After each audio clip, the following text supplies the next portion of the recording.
How to post long videos on WhatsApp status. Hello everyone, this is Sabrina here to help you today. So without any further ado, let's get right into the video.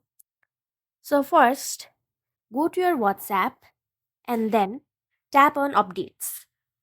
After that, you will see an option of my status. And then simply go to tap to add status update. Simply tap on the plus icon.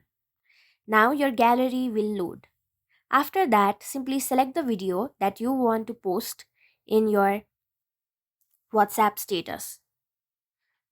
So, what you will have to keep in mind is that you can only post a minute long video on your WhatsApp. So, that's how you do it. All you have to do is now select whom you want to include in your update and then click on this send icon and done.